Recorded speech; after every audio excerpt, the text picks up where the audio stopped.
কম্প্লিটিং সেন্টেন্সে ভালো মার্কস পেতে চাও না? অবশ্যই তো চাও। চাইলে আমার সাথে একটু কয়েকটা সেকেন্ড সময় দাও, একটু খেয়াল করো।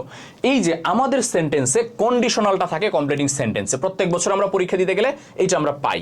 খেয়াল করো, আমাদের যদি ইফ যুক্ত কন্ডিশনাল পাস্ট পারফেক্ট থাকে, পাস্ট পারফেক্ট কোনটা ভাইয়া?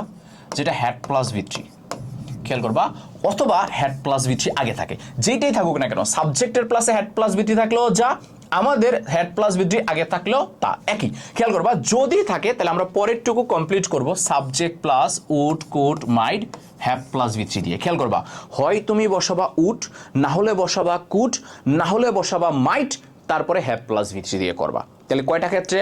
দুইটা ক্ষেত্রে। একটা হচ্ছে যদি পাস্ট পারফেক্ট থাকে, আরেকটা হচ্ছে যদি হেড দিয়ে সেন্টেন্স শুরু হয় এবং হেডের পরে যদি কি থাকে? ভি3 থাকে। কথা বুঝতে পেরেছো? যেমন তুমি খেয়াল করো, ইফ আই হ্যাড বট এ কার, এই যে দেখো ইফ যুক্ত সেন্টেন্স আমাদের আছে পাস্ট পারফেক্ট। তাহলে যেহেতু পাস্ট পারফেক্ট আছে, তাহলে তুমি পরেরটা কি দিয়ে করবা?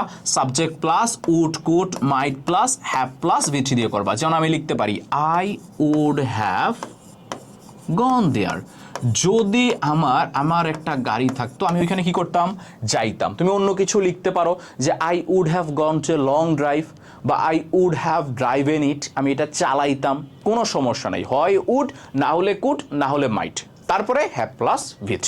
আবার দেখো, এই যে হ্যাড প্লাস ভি3 আছে, এই যে হ্যাড, এই যে ভি3, এইটাকে আমরা কি বলবো? Past perfect. তাহলে যখন তুমি দেখবা সেন্টেন্সে হ্যাড আছে, তারপরে সাবজেক্ট আছে, তারপরে ভি3 আছে, তুমি বুঝে নিবা তাকে আমরা কোন টেন্স বলবো? Past perfect. এবং ইফ যুক্ত কন্ডিশনাল, তখন আমরা একইভাবে করব, যে হ্যাড আই বিন দেয়ার